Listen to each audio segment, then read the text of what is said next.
నమస్కారం, welcome to I dream. Health talks with Vijitha కార్యక్రమానికి స్వాగతం.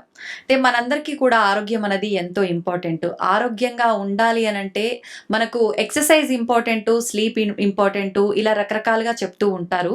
నిజంగా అసలు ఆరోగ్యంగా ఉండాలంటే మన లైఫ్లో ఖచ్చితంగా ఫుడ్ అనేది, న్యూట్రిషన్ ఫుడ్ ఎంత క్వాంటిటీలో తీసుకోవాలి. తొందరగా ఏజ్ అయిపోయినట్టుగా కనిపిస్తూ ఉంటారు చాలామంది. దానికి ఆహారమే ఇంపార్టెంటా, ఆహారం సరిగా తీసుకోకపోవడం వల్లే ఇలాంటి ఇబ్బందులు చూస్తున్నామా, జెనెటిక్స్ వల్ల కూడా రకరకాల ప్రాబ్లమ్స్ వస్తుంటాయని చెప్తుంటారు. నిజంగా జెనెటిక్స్ వల్ల ఎలాంటి హెల్త్ ప్రాబ్లమ్స్ వస్తాయి, వాటిని ముందుగానే తెలుసుకొని ప్రివెన్షన్ చేసే అవకాశం ఉంటుందా, ఇలాంటి మరిన్ని విషయాలు ఇప్పుడు మేడంతో మాట్లాడి తెలుసుకుందాం. ప్రస్తుతం నాతో పాటు ఉన్నారు ఇంటర్నల్ మెడిసిన్ ఎండి డాక్టర్ సమతాతుల్లా గారు. ఇప్పుడు వారితో మాట్లాడేద్దాం. నమస్తే మేడం. నమస్తే. ఎలా ఉన్నారు? గుడ్. మాట్లాడకూడదు, చాలా బాగా కనిపిస్తున్నారు, బాగున్నట్టుగా అనిపిస్తున్నారు కూడా. అలా ఫీల్ అవ్వాలి కూడా, అలా కనిపించాలి కూడా, రెండు. కానీ అందరికీ సాధ్యపడుతుందంటారా ఇలా? అనుకుంటే అవ్వంది ఏమన్నా ఉంటుందా? సాధ్యమని నేను అనుకుంటున్నా. ఓకే. అయితే నేను తీసుకున్న టాపిక్ ఏంటంటే, ఈ మధ్య కాలంలో మీ వీడియోస్లో, మీ మాటల్లో ఎక్కువగా హెల్త్ ఏజింగ్ అని చెప్పి వినిపిస్తోంది. అసలు అంటే ఏంటి, అది నిజంగా ఈ మోడర్న్ లైఫ్ స్టైల్లో సాధ్యపడే విషయమేనా? హెల్తీ ఏజింగ్ అంటే మనకి హిస్టరీ ఆఫ్ క్యాన్సర్స్ కానీ, ఇంట్లో హిస్టరీ ఆఫ్ హార్ట్ డిసీజ్ కానీ, డయాబెటీస్ కానీ ఏది లేదు అని అనుకొని, అంటే ఇష్టం ఉన్నట్టుగా తినేయడము, లేకపోతే ప్రాసెస్ ఫుడ్స్ తినేయడము, ఎక్సర్సైజ్ చేయకపోవడము 20s వరకు అలా బాగుంటుంది. కానీ దాని తర్వాత జెనెటిక్స్ ఎంత స్ట్రాంగ్గా ఉన్నా కూడా, ఎపిజెనెటిక్స్ అంటాం, అంటే మన లైఫ్ స్టైల్, మన చుట్టూ ఉండే టాక్సిన్స్, పొల్యూటెంట్స్ అవి ఉన్నప్పుడు రిస్క్ మనకు ఆటోమేటిక్గా అన్ని లైఫ్ స్టైల్ డిసీజెస్కి పెరిగిపోతుంది. అందుకని ఇప్పుడున్న మోడర్న్ లైఫ్ స్టైల్కి కూడా, అంటే స్ట్రెస్ఫుల్ జాబ్స్ కానీ, లేకపోతే సెడెంటరీ జాబ్స్, ఎక్కువ కూర్చొని వర్క్ చేస్తాము, స్లీప్ సరిగ్గా ఉండదు, మన టైమింగ్కి అగెయిన్స్ట్గా వర్క్ చేస్తాము, ఇలాంటివన్నీ ఉన్నప్పుడు, modern changes in life style ఉన్నప్పుడు risk of any disease is high. కాబట్టి ముందు జాగ్రత్తలు తీసుకోవడం, ప్రివెంటివ్ మెషర్స్ తీసుకోవడం చాలా ఇంపార్టెంట్. ఓకే, ఎలాంటి జాగ్రత్తలు ముందుగా? జాగ్రత్తలు అన్నప్పుడు ఎనీ డిసీజ్ ఏదైనా రాకుండా ఉండడానికి ఈ 4 things చాలా ముఖ్యం. ఇప్పుడు నేను చెప్పబోయేవి: 1, స్ట్రెస్ని తగ్గించుకోవడం; 2, స్లీప్ కరెక్ట్గా మెయింటైన్ చేసుకోవడం, హైజీనిక్గా 7 to 8 hours per day; movement, day అంతా యాక్టివ్గా ఉండడం, అంటే లేచి నడవడం, తిరగడం; ఎక్సర్సైజ్ అండ్ న్యూట్రిషన్. ఇవి చాలా ఇంపార్టెంట్. ఏ డిసీజ్ రిస్క్ అయినా తగ్గించుకోవడానికి ఈ 4 to 5 things మనం కంపల్సరీగా చేయాలి. బియాండ్ విచ్, దానిపైన ఇంకేమైనా డిసీజ్ రిస్క్ ఉన్నప్పుడు, ఫ్యామిలీలో హెరిడిటరీ రిస్క్ అవి ఉన్నప్పుడు ఇంకా వాళ్ళు ఇంకొంచెం జాగ్రత్తలు తీసుకోవాలి. కానీ ఇవి నాన్ నెగోషియబుల్, ఇవి మనం చేయాల్సిందే, జాగ్రత్తలు మనం తీసుకోవాల్సిందే. ఓకే. అయితే ఇప్పుడు మీరు చెప్పారు, అలాంటి ప్రాబ్లమ్స్, హెల్త్ ఇష్యూస్ రాకుండా ఉండాలంటే ఇవి ఖచ్చితంగా పాటించాలి. కానీ ఇప్పుడున్న పరిస్థితుల్లో ప్రతి ఒక్కరు కూడా ఇవి కూడా పెద్ద ప్రాబ్లంగా భావిస్తున్నారు. స్ట్రెస్ అనేది తగ్గించుకోవాలి, లేదంటే హెల్త్ ఇష్యూస్ వస్తాయని ప్రతి ఒక్క డాక్టర్ చెప్తారు. కానీ ఎలా తగ్గించాలి అనేది కూడా ఇంకో స్ట్రెస్ లా మారిపోతుంది. ఎలా తగ్గించాలంటారు? Okay, so spending time with ఫ్యామిలీతో కొంచెం టైం మనం తీసుకొని స్పెండ్ చేయడమే బిగ్ స్ట్రెస్ రిలీవింగ్ మెథడ్. అది కాకుండా yoga, meditation, mindfulness, breathing exercise కానీ, ప్లేయింగ్ విత్ ద పెట్ కానీ, జర్నలింగ్, మనం డే టు డే మనం దేనికి గ్రాటిట్యూడ్గా ఉన్నాము అని జర్నలింగ్ చేసుకోవడం, అంటే నైట్ టైం డైరీ రాసుకోవడం కానీ, ఇవన్నీ స్ట్రెస్ రిలీవింగ్ మెథడ్స్. అంటే స్లోయింగ్ డౌన్, రిఫ్లెక్ట్ అవ్వడం, ఆ డే ఎలా వెళ్ళింది, ఎందుకు మనం గ్రాటిట్యూడ్గా ఉన్నాము, స్పెండ్ చేయడము with family, friends, keeping positive thoughts around us, negative పీపుల్ని కొంచెం దూరంగా పెట్టడము. సో ఇలాంటివన్నీ చేసుకున్నప్పుడు మనం స్ట్రెస్ని తగ్గించుకోగలుగుతాం. బ్రీదింగ్, యోగా, మెడిటేషన్, వీటికైతే the lot of studies that show reduction in stress. ఎందుకంటే స్ట్రెస్తో పాటు కార్టిజాల్ పెరుగుతుంది, మనకు తెలిసిందే. Cortisol is a stress hormone. So అప్పుడప్పుడు స్ట్రెస్ ఇస్ వెరీ గుడ్. అంటే దానివల్ల మనం టాస్క్ ఏదైనా ఉన్నప్పుడు ఫినిష్ చేస్తాము, ఫాస్ట్గా ఫినిష్ చేస్తాము, అలర్ట్గా ఉంటాము. సో ఆ టైంలో ఇట్స్ గుడ్. కానీ స్ట్రెస్ కంటిన్యూస్గా ఉండకూడదు, ఎందుకంటే అది ఫైట్ మోడ్లో ఉంటాం కదా. ఆ టైంలో కొంచెం బ్లడ్ షుగర్, బ్లడ్ ప్రెషర్ ఇవన్నీ కూడా పెరుగుతాయి. సో ఆ స్ట్రెస్ రావాలి, ఆ టాస్క్ అకంప్లిష్ అవ్వాలి, స్ట్రెస్ తగ్గిపోవాలి. కానీ మనం కంటిన్యూస్ స్ట్రెస్సెస్ తీసుకుంటూ ఉంటే మైక్రోడోస్లో మినీ స్ట్రెస్సెస్ లైక్ ఇప్పుడు నాకేమైనా ఫోన్స్ వస్తున్నాయేమో, మెసేజెస్ వస్తున్నాయేమో, ఏమైనా మిస్ అవుతున్నానేమో, క్లినిక్ నుండి కాల్స్ వస్తున్నాయేమో, ఇలాంటివన్నీ మైక్రోడోసెస్ ఆఫ్ స్ట్రెస్సెస్ అనమాట. ఆ టైంలో కూడా మైక్రో ఎరప్షన్స్ అండ్ కార్టిసాల్, కొంచెం కొంచెం కార్టిసాల్ రేజ్ అవుతూ ఉంటుంది. సో అలా కంటిన్యూస్ స్ట్రెస్లో ఉన్నప్పుడు బాడీ మన ఫర్టిలిటీ మీద వాటి మీద దృష్టి పెట్టదు, సర్వైవల్ మోడ్లోకి వెళ్ళిపోతుంది. ఓకే. సో అలా continuous stress is not good, ఫర్టిలిటీని ఎఫెక్ట్ చేస్తుంది. సో ఆ డ్యామేజ్ అంతా జరుగుతుంది, సెల్స్లో డ్యామేజ్ జరుగుతుంది. మనకు సెల్స్లో ఎనర్జీ ప్రొడ్యూసింగ్ మైటోకాండ్రియాలు ఉంటాయి, మైటోకాండ్రియా డ్యామేజ్ అవుతాయి.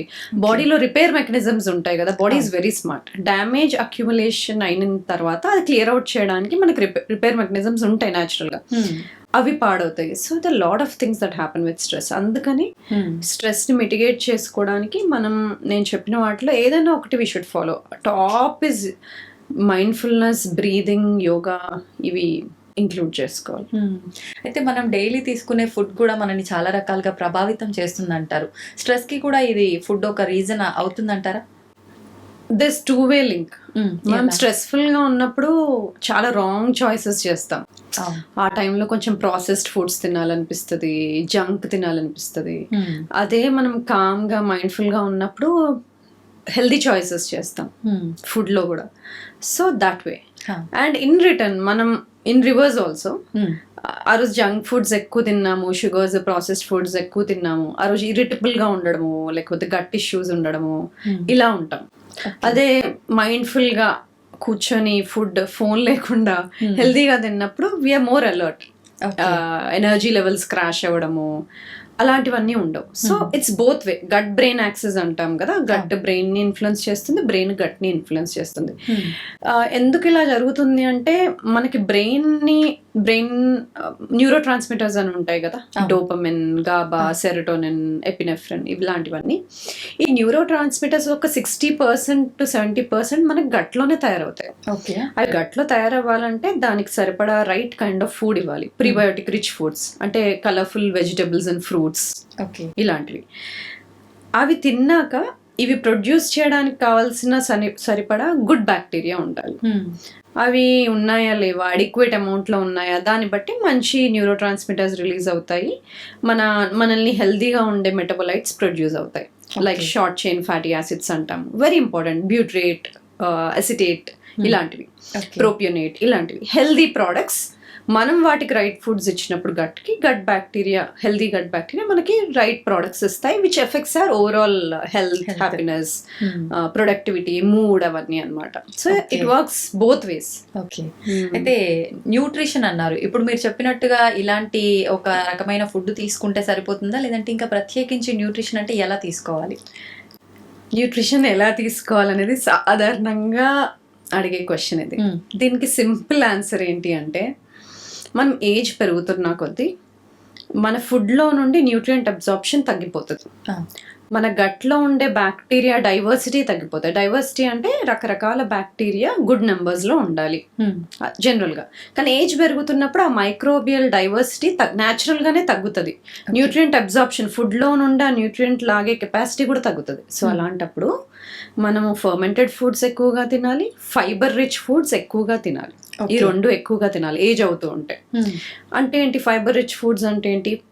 పీచ్ తో కూడిన ఫ్రూట్స్ అండ్ వెజిటబుల్స్. కలర్ఫుల్. ఎందుకు కలర్ఫుల్ అంటే different colours of vegetables and fruits లో డిఫరెంట్ పాలిఫెనాల్స్ ఉంటాయి. పాలిఫెనాల్స్ అంటే యాంటీ ఆక్సిడెంట్ రిచ్ ఫుడ్స్. అంటే మన బాడీని ఒక ప్రొటెక్ట్ చేసే ఫుడ్ కెమికల్స్ అనేది రాంగ్ వర్డ్. బాడీని ప్రొటెక్ట్ చేసే ఫుడ్ న్యూట్రియంట్స్, ఫైటోకెమికల్స్ ఈ డిఫరెంట్ కలర్స్ వెజిటబుల్స్ ఫ్రూట్స్లో ఉంటాయి. కాబట్టి మనం డిఫరెంట్ కలర్డ్ వెజిటబుల్స్ తినాలి. వాటితో పాటు ప్రోటీన్ ఇంక్రీజ్ చేయాలి. ఎందుకు? 30 years దాటిన తర్వాత every year we lose at least 1% body mass, muscle తగ్గిపోతూ ఉంటుంది. సో మనం ప్రోటీను పెంచుకుంటూ వెళ్ళాలి, ఫైబరు పెంచుకుంటూ వెళ్ళాలి, కార్బ్స్ కొంచెం తగ్గించుకుంటూ వెళ్ళాలి.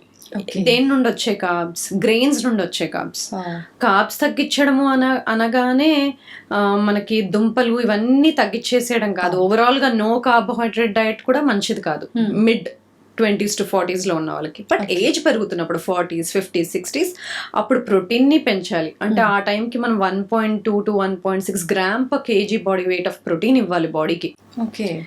With fibre of at least 25 to 35 grams per day fibre ఇవ్వాలి. సో అలా ఫర్మెంటెడ్ ఫుడ్స్ పెంచాలి. It could be from dairy like yoghurt, simple గా పెరుగు, లేదంటే మనకి ఇప్పుడు వెజిటబుల్స్ ని కూడా ఫర్మెంట్ చేసుకోవచ్చు. క్యాబేజ్ ని వాటిని కూడా ఫర్మెంట్ చేసుకోవచ్చు ఇంట్లో, కిమ్చి అంటాం కదా. సో అలా ఫర్మెంటెడ్ డైరీ, ఫర్మెంటెడ్ వెజిటబుల్స్ ఇవి ఇంక్లూడ్ చేసుకున్నప్పుడు డయట్ లో మనకి 20 to 30% decreased risk of life style diseases జరుగుతుంది. అంటే ఫైబర్ ని ఇది స్టడీ కూడా జరిగింది 2022 2023 ఆ టైంలో. ఎల్డర్ పాపులేషన్ కి 50-60 years ఉన్న వాళ్ళల్లో ఫైబర్ ఫర్మెంటెడ్ ఫుడ్స్ పెంచినప్పుడు వాళ్ళల్లో డిసీజ్ అనేది తగ్గింది. వాళ్ళు తీసుకునే మెడికేషన్ డోసేజ్ తగ్గింది. దేర్ సిమ్టమ్స్ తగ్గినాయి. They started feeling better. Okay. Okay. So that is very important. ఎందుకంటే మనకు రిపేర్ మెకానిజమ్స్ ఏజ్ అవుతుంటే స్లో డౌన్ అయిపోతాయి, వాటిని బూస్ట్ చేసుకోవాలి. సో వాటికి ఇలాంటివన్నీ జాగ్రత్తలు మనం తీసుకోవాలి. ఓకే. అయితే ఇప్పుడు మీరు ఇందాక హెల్తీ ఏజింగ్ అన్నారు, అంటే ఇవన్నీ పాటించడమే healthy ageing? Basically healthy ageing అని ఎందుకు అంటున్నామంటే ఏజ్ అవుతుంటే ఏం మార్పులు జరుగుతాయో చెప్తాను. దానికి తగ్గట్టు ఏంటి యాక్షన్ ప్లాన్ తీసుకోవాలి. ఏజ్ అవుతూ ఉంటే సెల్యులర్ రిపేర్ మెకానిజమ్స్ స్లో అవుతాయి. సెల్లో ప్రొడ్యూస్ చేసే ఎనర్జీ మైటోకాండ్రియా స్లో అవుతాయి. ఓకే. మన సెల్ క్లీనప్ ప్రాసెస్ ఆటోఫేజీ అంటాం కదా, అది మనల్ని ప్రొటెక్ట్ చేస్తుంది. ఏవైతే సెల్స్ జనరల్గా సెల్స్ డివైడ్ అవుతూ ఉంటాయి. ఏజ్ అవుతూ ఉన్న కొద్ది ఏమవుతాయి, కొన్ని సెల్స్ డివైడ్ అవ్వకుండా అలాగే ఉండిపోయి హార్మ్ఫుల్ ప్రోడక్ట్స్ రిలీజ్ చేస్తాయి. అవి పక్కనున్న హెల్దీ సెల్స్ని డ్యామేజ్ చేస్తాయి. సో వాటిని సెల్యులార్ సెనసెన్స్ అంటాం. ఇవి క్లియర్ అవుట్ అవ్వడానికి మనకి ఆటోఫేజీ అని ఒక ప్రాసెస్ ఉంది, క్లీనప్ ప్రాసెస్. అది ఎప్పుడు యాక్టివేట్ అవుతుంది? మనం ఫాస్టింగ్ లో ఉన్నప్పుడు, బాడీకి కొంచెం తక్కువ ఫుడ్ వెళ్ళినప్పుడు, ఇలాంటి స్టేజెస్ లో యాక్టివేట్ అవుతుంది. సో ఆటోఫేజీ తగ్గిపోతుంది ఏజ్ అవుతుంటే, సెల్యులార్ సెనసెన్స్ పెరుగుతుంది. దానివల్ల ఇన్ఫ్లమేషన్ అనేది పెరుగుతుంది. ఇన్ఫ్లమేషన్ అనేది అప్పుడప్పుడు ఇన్ఫెక్షన్ వచ్చినప్పుడు, దెబ్బలు తగిలినప్పుడు రావడం సాధారణం. కానీ ఏజ్ పెరుగుతున్నప్పుడు అది లో గ్రేడ్ ఆఫ్ ఇన్ఫ్లమేషన్ బాడీలో పెరుగుతుంటది. ఇన్ఫ్లమేజింగ్ అవుతూ ఉంటుంది. మసిల్ లాస్ అవుతూ ఉంటది, బోన్ లాస్ అవుతూ ఉంటది. మనకి జీన్స్ లో క్రోమోజోమ్స్ అని ఉంటాయి. క్రోమోజోమ్ ఎండ్ లో షూ లేస్ కి క్యాప్ ఉండేలాగా ప్రొటెక్టివ్ క్యాప్, ఒక టీలోమియర్ అని ఉంటుంది. అది ఆ లెంత్ తగ్గిపోతూ ఉంటది ఏజ్ అవుతూ ఉంటే. అలాగే జీన్స్ అన్స్టేబుల్ అవుతూ ఉంటాయి. దానివల్ల రిస్క్ ఆఫ్ క్యాన్సర్స్ పెరుగుతూ ఉంటాయి. మనం తిన్న ఫుడ్స్, చిన్నప్పుడు ఇవే ఫుడ్ తింటే నేను సన్నగా ఉండేదాన్ని, పెద్దగా నాకు ఇవే ఫుడ్స్ తింటే నేను ఎందుకు లావెక్కుతున్నా అంటారు కదా. ఆ ఇన్సులిన్ సెన్సిటివిటీ అనేది తగ్గిపోతుంటది. మెటబాలిక్ ఫ్లెక్సిబిలిటీ తగ్గిపోతుంటది. So many things happen as we age. So ఏమేం చేయాలి మనం? ఇన్ఫ్లమేషన్ తగ్గించుకోవాలి, ఆటోఫేజీ పెంచుకోవాలి, సెల్యులార్ సెనసెన్స్ తగ్గించుకోవాలి, డిఎన్ఏ రిపేర్ మెకానిజమ్స్ బూస్ట్ చేయాలి, టీలోమియర్ షార్ట్నింగ్ ని రెడ్యూస్ చేయాలి, ఇన్సులిన్ సెన్సిటివిటీని పెంచుకోవాలి, మసిల్ లాస్, బోన్ లాస్ ని ఆపుకోగలగాలి, బ్రెయిన్ హెల్త్ ని కంట్రోల్లో పెట్టుకోవాలి, మెటబాలిక్ ఫ్లెక్సిబిలిటీ పెంచుకోవాలి. అండ్ గట్ హెల్త్ డైవర్సిటీ తగ్గుతూ ఉంటది కాబట్టి గట్ హెల్త్ డైవర్సిటీ మెయింటైన్ చేసుకోవాలి. అంటే గుడ్ బ్యాక్టీరియా గ్రో అయ్యేలాగా మెయింటైన్ చేయాలి. సో ఇవన్నీ మెయింటైన్ చేసుకోవడం హెల్దీ ఏజింగ్. కానీ అంత కాంప్లికేటెడ్ కాదు ఇది. నేను చెప్పిన ఈ 4-5 స్టెప్సే మేనేజ్ చేయగలిగితే ఇవన్నీ మెయింటైన్ అవుతాయి. ఓకే.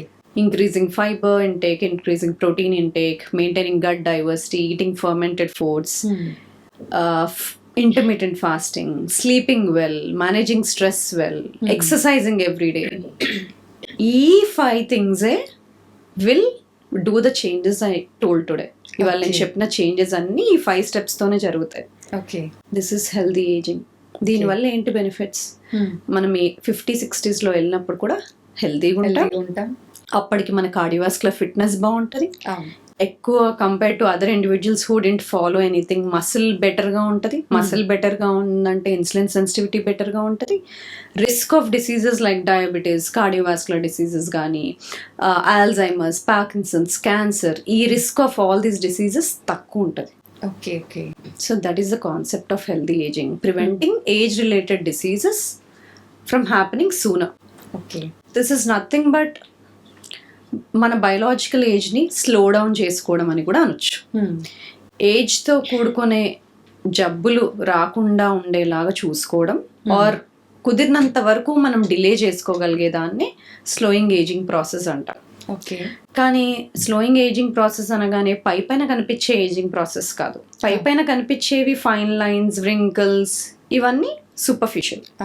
కానీ ఇంటర్నల్గా ఏజ్ అవుతూ ఉంటే జరిగేవి ఏంటి?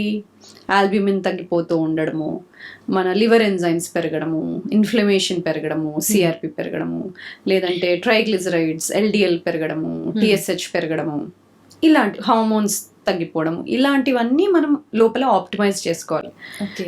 దీన్నే స్లోయింగ్ డౌన్ ఏజింగ్ ప్రాసెస్ అనొచ్చు, హెల్దీ ఏజింగ్ అనొచ్చు, హెల్త్ ఆప్టిమైజేషన్ అనొచ్చు. ఏ వర్డ్ పెట్టి యూజ్ చేసినా నేను ఇంతకుముందు చెప్పినట్టు మన ఏజింగ్ లో జరిగే స్టెప్స్ ని మనం రివర్స్ చేసుకోవడం, బ్యాలెన్స్ చేసుకోవడం హెల్దీ ఏజింగ్. ఓకే. అయితే ఇప్పుడు చాలా మంది, ఇప్పుడు మీరు చెప్పారు ఇవి ఈ రకంగా తీసుకోవాలి, ఫైబర్, ప్రోటీన్ బ్యాలెన్స్డ్గా ఉండాలని అని చెప్పి. కానీ చాలా మంది డైట్ పేరుతో అసలు ఇవన్నీ తీసుకోవడమే స్కిప్ చేస్తూ ఉంటారు.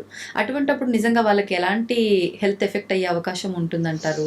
అంటే డైట్ నేమ్ చెప్పగానే దాంట్లో ఏం లేవో తెలుస్తుంది, కానీ దాంట్లో ఏది ఉందో తెలియదు. ఫర్ ఎగ్జాంపుల్ వెజిటేరియన్ అంటే వాళ్ళు నాన్ వెజ్ తీసుకోరు అనే తెలుసు, కానీ వాళ్ళు ఏం తింటున్నారో తెలీదు. వెజ్ అనగానే వాళ్ళు కూరగాయలు ఎక్కువ తింటున్నారా, రిఫైన్డ్ ఫుడ్స్ తింటున్నారా, రైస్ ఎక్కువ తింటున్నారా, పిజ్జాలు ఎక్కువ తింటున్నారా, రిఫైన్డ్ ఫుడ్స్ ఎక్కువ తింటున్నారా, అవి తెలీదు. సో ఈ ఇంటర్వ్యూ జరిగినంతసేపు బీయింగ్ వెజిటేరియన్ అంటే లెట్స్ అజ్యూమ్ వాళ్ళు ఎక్కువ ప్లాంట్స్, ఎక్కువ వెజిటబుల్స్ తింటున్నారు, ఎక్కువ ఫ్రూట్స్ తింటున్నారు అని అనుకుందాం. That is a healthy vegetarian diet. There are benefits. ఇలా హెల్దీ వెజిటేరియన్ డయట్ తీసుకున్న వాళ్ళలో ఇన్ఫ్లమేషన్ తక్కువ ఉంటుంది, but they are at risk for 2 common deficiencies, omega-3, B12. That should be, అది సప్లిమెంట్ చేసుకోగలగాలి. ఓకే. అదే నాన్ వెజిటేరియన్స్ అన్నప్పుడు వాళ్ళు నాన్ వెజ్ కూడా తింటారని తెలుసు, కానీ వెజిటబుల్స్ తింటారా లేదా తెలియదు. Let's assume they're eating a healthy non vegetarian diet. By healthy non vegetarian diet నా మీనింగ్ ఏంటంటే 60% of the times they eat lot of vegetables, but they also add non veg అని అనుకుందాం. వాళ్ళల్లో omega-3 డెఫిషియన్సీ రిస్క్ తక్కువ ఉంటుంది, B12 deficiency risk తక్కువ ఉంటుంది. కానీ వాళ్ళకి ప్లాంట్స్ ఎక్కువ తీసుకోకపోతే ఫైటోన్యూట్రియంట్స్ రావు. సో మిక్స్ నాన్ వెజిటేరియన్ ఉండి కూడా నువ్వు ప్లాంట్స్ బాగా తీసుకోకపోతే, వెజిటబుల్స్, ఫ్రూట్స్ ఎక్కువ తీసుకోకపోతే, 50 to 60% తీసుకోకపోతే ఫైటోన్యూట్రియంట్స్, పాలిఫెనాల్స్ ఇవి రావు. మనం వెజిటేరియన్ ఉండి హెల్దీగా వెజిటేరియన్ తీసుకుంటూ ఉంటే that's little risk of B12, omega-3 that can be supplemented. Okay. So that's why balance చేసుకోవడం ఇంపార్టెంట్. ఇఫ్ మనం రెండు తినగలిగితే రెండిటికి బ్యాలెన్స్ ఉండాలి, కానీ దాంట్లో ప్లాంట్ బేస్డ్ ఫుడ్స్ ఎక్కువ ఉండాలి. ఓకే.